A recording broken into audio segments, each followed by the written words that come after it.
j'ai carrément changé et tout. Et puis, tu vois, j'avais envie de faire autre chose, tu vois. Puis t'as capté, moi, je me suis pas tout sur le vélo, tu vois. Le vélo, c'est bien, mais faut que ça reste un loisir. Et là, maintenant, ça me fait plus marrer. Moi, c'est Léo Avril, 26 ans. Donc, je suis rentré au Pôle France Jeune BMX à Bourges, donc en août 2013. Ensuite, j'ai continué, je suis sorti du pôle en 2016.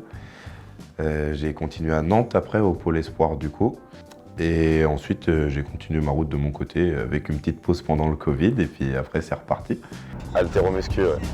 Je vais faire ça. Et donc, je rentre le 17 juillet et après, on verra. La vision du BMX, alors ma vision à moi, ça va être que c'est un sport extrême.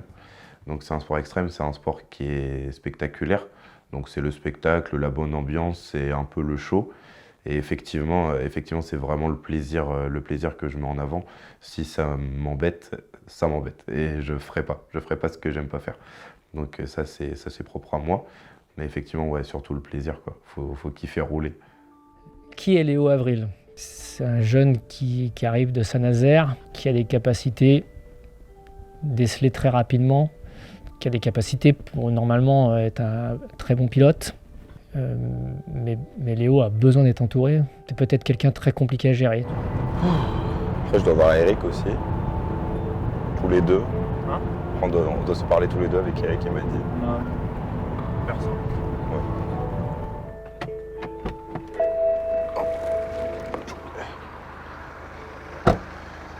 Hop.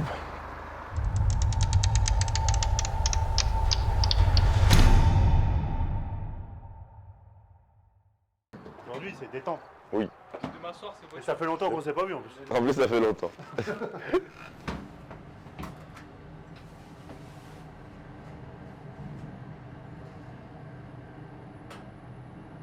J'ai laissé passer certaines choses. J'ai été, je trouve, depuis pas mal de temps relativement cool. Et puis au final, quand j'ai vu Trégueux, je me suis dit, ben, fais chier, en fait, on essaye d'être sympa, de ne pas être dans un truc hyper strict et hyper équipe, hyper compétition, ainsi de suite. Sauf qu'au final, ben, je ne m'y retrouve pas. En tout cas, moi, en termes d'ambiance, alors l'ambiance elle est là, mais en termes de résultats et de ce que nous on met à côté en tant que bénévole à essayer de construire quelque chose qui est compliqué à construire. Je le sais, ça va pas aussi vite que moi je le voudrais, mais ça va encore moins vite pour vous, je pense. Et du coup, Trégueux, ça m'a un peu découragé, démotivé. On peut ne pas réussir, c'est pas un problème, à partir du moment où on a fait ce qu'il fallait pour. Je fais cette réunion pour la première raison, c'est parce que je suis à deux doigts de tout lâcher. Ça m'intéresse plus d'avoir des gens comme ça qui ne respectent pas ce que tu fais. Ça m'intéresse plus. Je attends de leur part une réaction. Qu'ils fassent de la merde, on en a tous fait un jour. Après, il y a la manière dont tu vas réparer ou essayer de faire passer la pilule. Donc je me dis que si je n'ai pas non plus à arrêter tout du jour au lendemain comme ça, même si c'est l'envie, mais vraiment la grosse envie que j'ai. Et donc, comme à chacun, on leur laisse une chance. Je leur laisse une chance à l'ensemble de l'équipe. Donc je fais cette réunion, je leur dis les tenants, les aboutissants. Les engagements sur une année, juste les engagements, on est à 16 000 € pour toute une année. Depuis le début de la saison, là, c'est 6 000 € d'engagement. Donc là, ce week-end, tout le monde est là, j'espère avoir des gens motivés. Je vous dis, le résultat, c'est pas que le résultat, mais montrer au moins que vous essayez, mettez les formes. Ce serait bien, moi je voudrais bien voir justement, on redémarre, là, on repart un peu juste avant le championnat de France. On a une belle Coupe de France où on a l'occasion de rester dans le match et de peut-être même récupérer une place. Je voudrais vous voir tous à l'heure. Léo. Merci. On a estimé que c'était bien d'avoir une marque de vélo, la même pour tout le monde, avec les difficultés que ça engendre. Et une marque de vélo qui vous suit toute l'année sur une dizaine de pilotes, et là en l'occurrence Inspire, avec le franchise qui nous fournit l'ensemble du matériel. Ça a une valeur, on va dire, pour l'équipe financière qui est importante. Et puis en termes d'image, c'est hyper important d'avoir cette espèce de cohésion au niveau du matériel, au niveau de l'équipement. Je trouve ça visuellement, c'est hyper important. Avant Limoges, je faisais que du vélo, déjà depuis 1 an. Donc j'étais à fond dedans. Donc j'étais vraiment dans une bonne optique, jusqu'à temps que j'ai un problème de matos. Et là, ça m'a gonflé. Parce que j'ai pu avoir la chance d'avoir à peu près ce que je voulais comme pièce. Rouler toujours avec des bons vélos. Et quand il y a eu un problème, ça m'a gonflé. Et pour moi, le BMX, c'est du plaisir.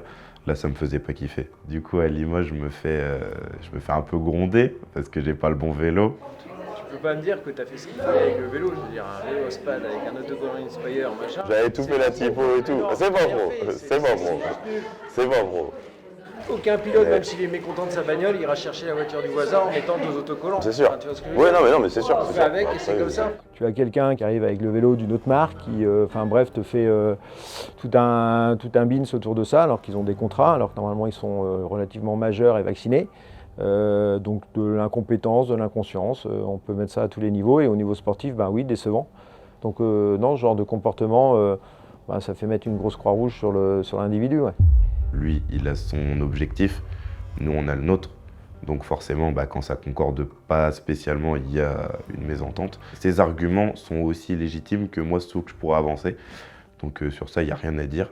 Et effectivement, dans son projet, ça ne peut pas coller si on fait comme ça.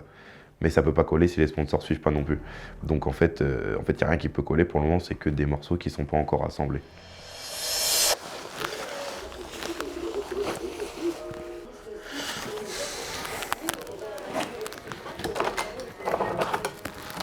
Je m'appelle Mathis Jacquet, du coup j'ai 19 ans.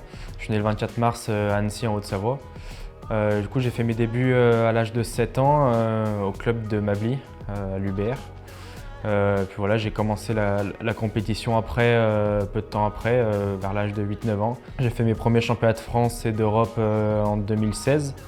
Puis voilà, après j'ai suivi ce truc-là, des compètes, des Coupes de France. Je suis passé national la première année. Puis voilà. Mathis Jacquet, c'est un pilote qui est entouré par un coach qui croit en lui, mais qui n'a pas encore performé sur toutes les scènes, que ce soit en France, Europe ou monde, mais qui a envie de bien faire. Et puis dans ce niveau où les U23 et Elite roulent ensemble sur le circuit Coupe de France, on ne le voit pas beaucoup, peut-être, à part les gens qui s'intéressent à la catégorie U23 et qui sont capables de lire les classements U23. Coupe de France, quand j'étais plus jeune, j'ai toujours eu une certaine appréhension. J'ai jamais eu, en plus, moi je suis un pilote qui n'a jamais eu confiance en moi. Et puis en minime, j'ai toujours été le plus petit en taille. Et en minime cadet, on le sait tous, il y a beaucoup de physique qui joue. Donc j'ai toujours été un peu désavantagé. Et puis en fait, ça a toujours été le tronc de ma saison. En fait, moi, mes saisons, je ne bougeais jamais à l'Europe, à l'international, parce qu'on n'avait pas forcément les moyens. Et puis jusqu'à junior U23, j'ai jamais trop bougé. Donc les Coupes de France, ça a toujours été hyper important pour moi, parce que ça a toujours été en fait toute ma saison, quoi.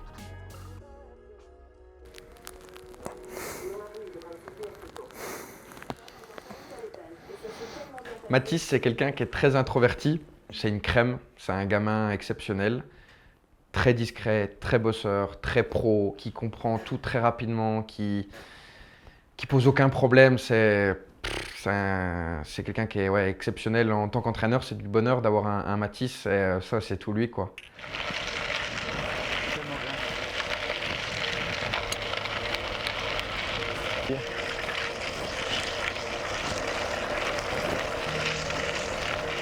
J'ai pas une routine écrite sur un papier que je fais tout le temps.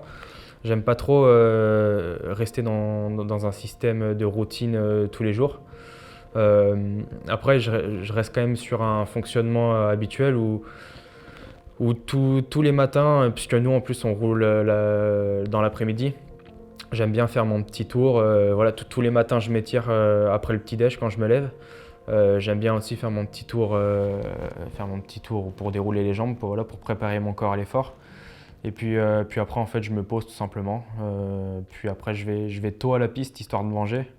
et j'essaye de me caler sur les repas pour ne pas être en manque étant donné qu'on roule assez tard le soir. Donc, voilà.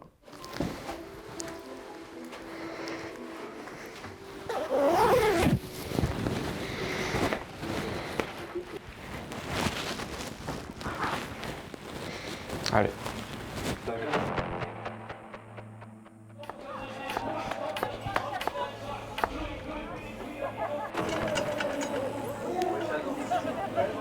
On ne parle pas de vélo là. Là on parle pas de vélo, on parle de rien gros parce que ça va me casser les couilles. Vraiment. Alors j'arrive à Limoges, j'ai pas envie de rouler. Voilà, j'ai pas envie de rouler. Il y a eu des problèmes de matos. Ça me fait pas rire. Donc ça me fait pas rire, voilà. Pour moi ça passe pas, ça passe pour d'autres. Soit tout le monde, soit personne. J'ai pas envie de rouler.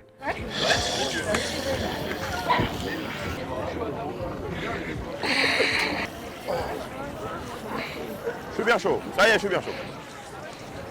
Au niveau de mes sensations, je me sens super bien. Je me sens super bien. J'avais bien tryhard l'hiver. Donc là, j'étais puissant, j'étais explosif, tout allait bien. Je subissais pas le rythme ou les tours, j'étais endurant, ou chose qui n'est pas ma qualité de base. Donc non, franchement, très bien. Est-ce qu'ils vont bien? Comment ça va? Alors me mets pas dans le giron, je t'en Léo Avril, Léo Avril, il est joyeux. Il est joyeux, toujours le sourire, jamais stressé. On fait comme on peut au moment où on le fait et en général ça se passe pas trop mal. Bah ouais, je suis là. Hein. Et toi? Je sais pas si je suis chaud, mais je suis là. Et toi aussi? Eh bah écoute, t'es nickel. Je suis tout chaud.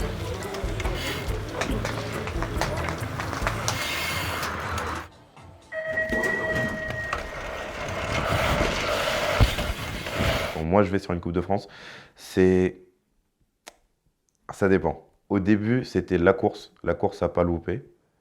Et après, ça devient un entraînement. Après, ça devient un entraînement pour après viser plus gros.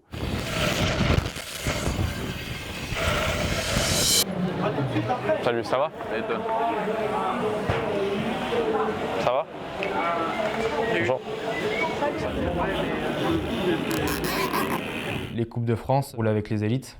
Donc là, voilà, sur ce début de saison, c'est compliqué. J'ai toujours eu un manque de confiance en moi qui est encore là, omniprésent. Et puis rouler avec les meilleurs pilotes mondiaux pour le coup. D'un côté, c'est bien parce que j'ai rien à perdre, mais c'est compliqué de prendre le coup, quoi.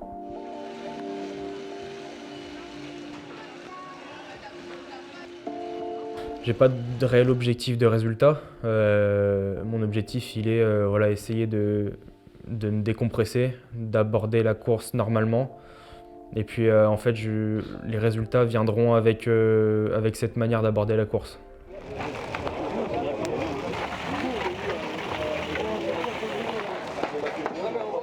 Rouler en élite, en catégorie 23, ça apporte, je pense, énormément d'expérience parce que les élites ont forcément plus d'expérience que nous. On roule avec les meilleurs mondiaux, en plus en France. Donc c'est aussi un rêve où quand tu te retrouves à côté d'une grille, à côté de mecs que tu avais en poster dans ta chambre, voilà, ça fait pas rien non plus. Donc c'est hyper cool. Puis ouais, nous, ça nous apporte de l'expérience pour se retrouver sur les Coupes d'Europe entre U23. Et il y a moins un gros gap. Puis voilà. J'ai pas mal de U23 cette année, pour le coup. Donc de première année U23. Et le mot d'ordre, c'est vos Coupes de France seront plus dures que vos Coupes d'Europe et vos Coupes du Monde. Le gap entre l'expérience, les capacités physiques, techniques, tout ce qui fait un pilote élite, le gap est monstrueux. Donc il faut prendre les petits bouts de tour qu'il y a, les petits bouts d'expérience bonifiques à prendre. Il faut prendre ça pour se construire pour les Coupes d'Europe, les Coupes du Monde, qui pour eux sont les courses les plus importantes. Quand tu galères en élite les week-ends, que tu te prends des baffes, tu te prends du last chance, tu prends du 16e, du 8e, c'est compliqué, mais ça forge. Ça forge. Et après, quand on arrive sur une Coupe d'Europe, Coupe du Monde, en tant que U23, je pense qu'on est quand même plus serein. Ouais. Donc pour moi, c'est vraiment bénéfique. Riders ready, watch the gate.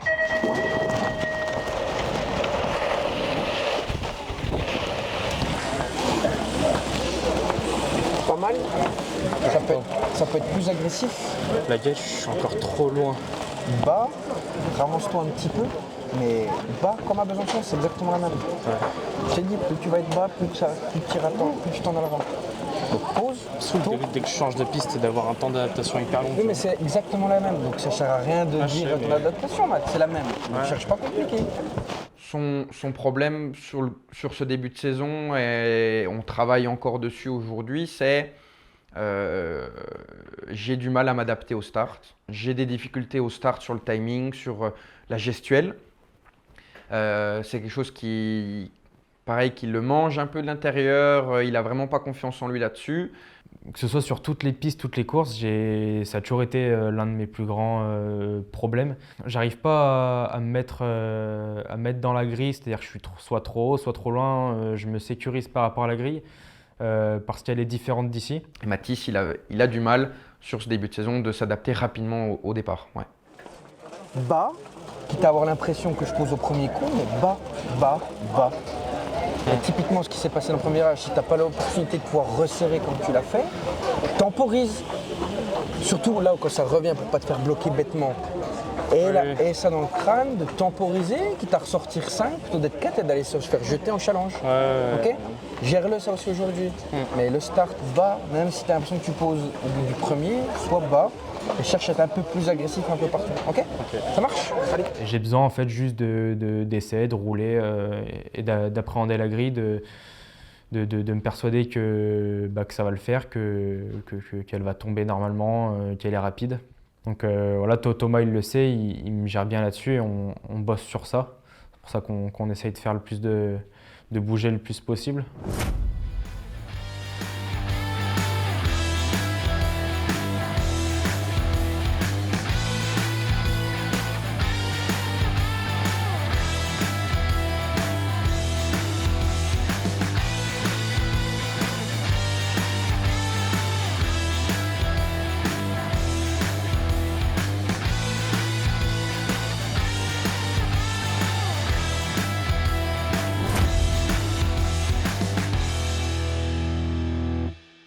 Quand je termine ce premier tour, à ce moment-là, je me sens rapide. Franchement, je me sens rapide, tout va bien. Bon, quelques ajustements, premier tour, rien de grave.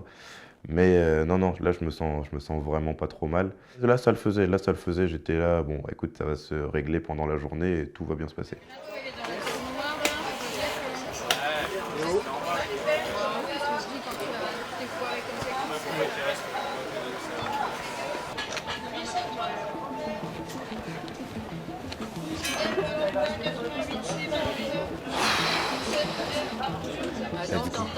J'ai quelqu'un qui aime pas les manches. J'aimais pas les manches. Pour moi, la compète, elle commence quand c'est un tour sec.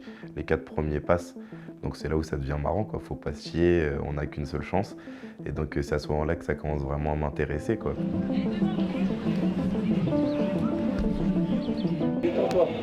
Ah, je suis pas stressé. Mais...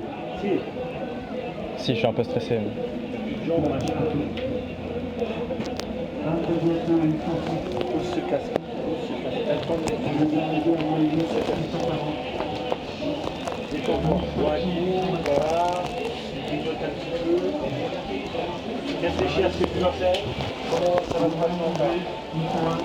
J'ai toujours été hyper stressé en course, ça c'est dans ma nature d'être.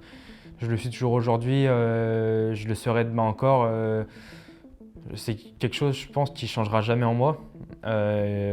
Puis voilà, il y a aussi ce fait que je suis un peu au plus bas moralement, où j'ai pas réussi à faire ce que je voulais en début de saison, où j'ai pas fait un résultat de potable, enfin par rapport à l'implication que je mets à l'entraînement. Je peux pas faire un bon résultat sans stress.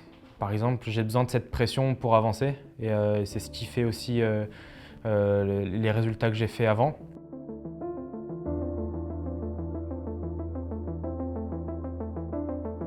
Yo, bon, huitième de finale avec Vincent Pelluard à l'intérieur, le pilote de Jouer les Tours. Il y a Pietro Bertagnoli, le pilote de Saint-Brieuc juste à sa gauche. Il y a Arthur Claessens, le Suisse également, mais pour l'instant, c'est Vincent Pelluard qui est en première position. Arthur Claessens est bien présent, le Suisse. Il est en deuxième position. Pietro Bertagnoli, désormais, doit céder sa troisième place à Michael Bias, le Néo-Zélandais, mais bien évidemment pilote de l'ADN. Fort pour 4 ans, Besançon Doux qui va prendre la troisième position. Et qualification potentielle en moins que sur un dernier poussé entre pilotes de Besançon fort début.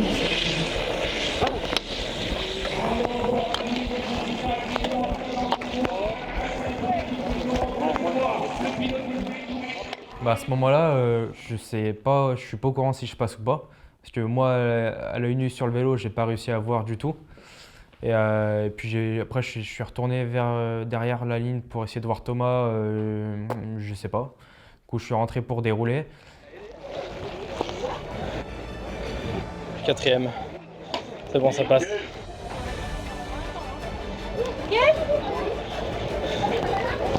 Cool. Soulagé, c'est un photo finish, content de ma course quand même. Les choses commencent un peu à... C'est l'un des premiers vrais tours en Coupe de France que je fais depuis le début de saison, avec une bonne race. Donc j'étais plutôt content. Ouais.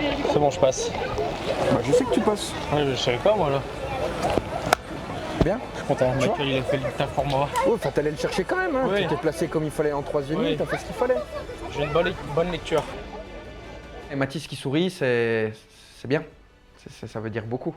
Donc ça les soulagement. Il sort à ce moment-là Pietro Bertagnoli, qui est un bon élite italien, qui connaît, qui a déjà fait des finales en Coupe de France. Donc voilà, ça leur place aussi petit à petit en voyant qui sort. Ça s'est construit comme ça, je pense, en disant tiens, j'ai battu lui en première ligne. Tiens, lui, il n'est pas passé, moi je suis passé, un tel. En se mettant peut-être un peu un espèce de tableau, une hiérarchie. Je pense qu'il a monté petit à petit en se disant tiens, ouais, je l'ai battu, il est capable de faire ça, moi, peut-être que... Et donc, c'est de la confiance qu'il a, on le voit, qui se crée petit à petit, quoi. Et ça prend du temps, Et là, bah, pour le coup, voilà, j'ai battu Bertagnoli, je passe un tour important, j'ai pas craqué ma dernière ligne, je prends, c'est validé, j'avance. Il est vraiment sur ce schéma-là. Ouais, tour là. Ouais. Oui, bah si. Un bon tour. Si, j'ai fait un bon tour. Ah, oui, merci. Voilà, ça, ouais. ça, on le prend. Parce qu'après, je suis pas sorti dégueu, je suis pas bien sorti. Mais c'était pas non plus catastrophique. Mais par contre, après, sur le tour, t'es bien, quoi. Ouais, le tour, pas d'erreur, c'est propre et tout. Ouais, j'ai pas Garde ça pour après, juste le start, un chouille plus agressif sur le 1 pour aller poser encore à peine plus tôt, parce que t'es encore haut là. Hein.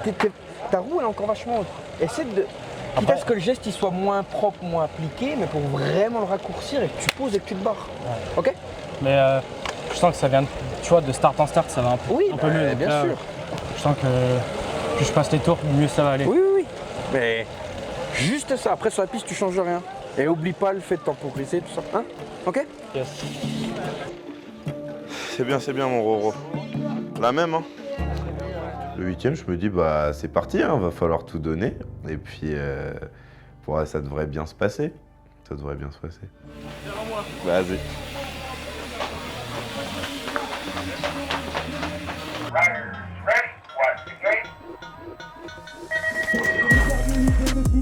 Dans cette catégorie des élites, et quel huitième de finale avec Jérémy Rancurel, avec Simba Darnan, les deux pilotes qui se sont disputés cette première ligne droite, mais pour l'instant c'est Jérémy Rancurel, le pilote de l'ADN de World 4 Grand Besançon Doux qui est en première position. Il y a Compiègne Custom Racing avec Simba Darnan qui est en deuxième place. Juan Naranjo, le Colombien, est pour l'instant à la troisième position. Il reste un dernier nom avant d'avoir tous les quarts de finale. C'est un dernier virage et ce sera le pilote Pierre Didier, Baptiste Carlier, qu'on retrouvera tout à l'heure. Je pars, pour le coup j'ai la chance de plutôt bien partir. Et donc plus ça va, plus on essaie de se rapprocher de la grille. Et en 8e, c'est vraiment un tour où moi je vais voir jusqu'où je peux aller par rapport à me rapprocher de la grille. Et donc c'est un peu une phase de test pour le reste, pour la suite. Et là j'arrive, je pars et en fait après je vais réguler un peu l'engagement que je vais y mettre ou la vitesse. Et au final je me trompe. Et là je viens vraiment trop accrocher la grille. Et derrière je suis vraiment déséquilibré, je pars un peu sur le côté. Et ben, là, une course, on va dire que ça dure en moyenne 30 secondes, donc ça va être compliqué. C'est compliqué de remonter. Et au final, je finis 5e. C'est pas volé, c'est pas volé. Tant pis pour moi, ça arrive. Donc voilà, quoi. Une petite course qui s'achève là, c'est un peu dommage. Mais c'est comme ça, c'est le jeu. J'ai tapé dedans, gros. C'est trop tapé dedans. Hein? Du coup, je suis parti. Comment?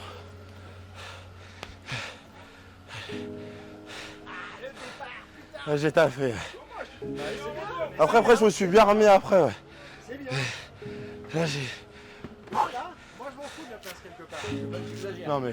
t'as taffé, t'as fini, t'as essayé. Ouais, j'ai tenté. Bon, au départ, Moi, j'ai trop tapé dedans. Là. Je pensais. Et je pars, je tape. Et je fais. Au début, je fais ça va. Et d'un coup, je mets le coup et clac, je fais oh non. Quand Thierry qui vient, franchement, je trouve ça cool. Ça se passe pas spécialement super bien actuellement. Donc là, qu'il vienne lui-même en tant que directeur, président de DN, bah, c'est cool, quoi. C'est cool. Au moins, bon, bah, effectivement, on a un problème d'équipe pilote, mais on n'a pas de problème d'humain à humain, quoi. Donc c'est dommage. Et je suis un pilote qui méritait peut-être d'aller peut-être un peu plus loin ce jour-là. Maintenant, ça s'est passé comme ça et c'est le jeu et on connaît, le BMX, ça reste quand même aléatoire. Donc bah, cette fois-ci, j'ai pas eu de chance et j'en aurai la prochaine fois.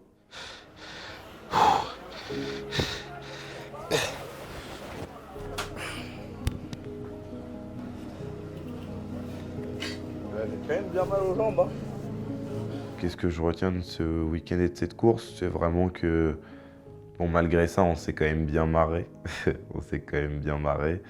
Donc c'était sympa. Maintenant, effectivement, c'est aussi la course qui m'a fait dire que voilà quoi, j'allais jusqu'au championnat de France et puis après j'arrêtais. Après j'arrête parce que c'était plus possible, quoi. C'était plus possible, c'est trop aléatoire et ainsi de suite. Et rendu un moment, j'arrive à un âge où il faut aussi prévoir l'avenir. Donc malheureusement, le BMX et l'avenir, c'est un peu compliqué. Léo aime le BMX, aime l'événement, aime être présent sur un événement de BMX, mais est-ce qu'il a vraiment envie d'être un sportif de haut niveau et d'aller chercher des victoires? J'en doute. Il sait s'entraîner parce qu'il aime l'effort physique, il a fait des programmes d'entraînement, il s'est entouré de certains coachs, mais je ne sais pas. Je pense qu'il manque une petite étincelle de quelque chose qui ferait qu'il arriverait à performer. Et un jour, peut-être qu'on aimerait bien acheter une maison, peut-être que si un jour on a des enfants, il faudra le nourrir, et on peut pas miser sur le BMX pour la suite. C'est mon point de vue.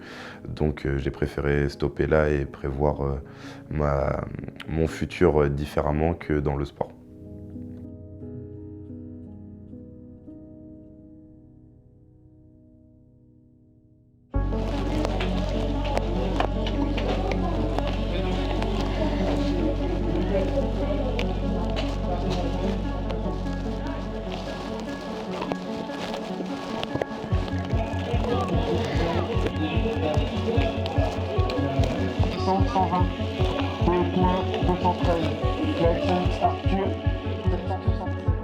Le quart de finale, je suis à la 8 parce qu'en 8e, j'ai fait 4e. Donc je suis à la 8 et puis à Limoges, la première ligne est hyper courte. Et puis le premier virage, si tu es à l'extérieur, c'est très compliqué, quoi. Sachant que la section pro est à droite, donc c'était chaud. 4 dernières places, messieurs. Eddy Clerté à l'intérieur, le 8e mondial va tout de suite faire la différence. Eddy Clerté va rentrer en tête du premier virage. Derrière, il y a Romain Maillet, l'Anglais Alix Sauvert qui est en 2e position. La Colombie avec Juan Naranjo est à la mi-course en 3e place. Il reste un nom à connaître. Pour l'instant, c'est Michael Bias. La DN World pour 4 ans, Besançon Doux. Michael Bias va prendre potentiellement sa place en demi-finale. Les 4 premiers se sont détachés. Il ne reste plus qu'à assurer pour Eddy Clerté, Romain Maillet, Juan Naranjo.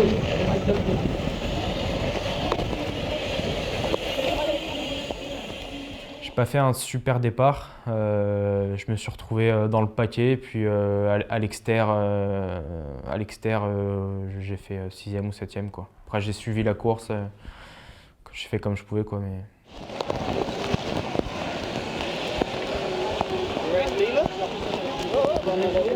C'est un quart de finale en élite. C'est son premier, malgré tout.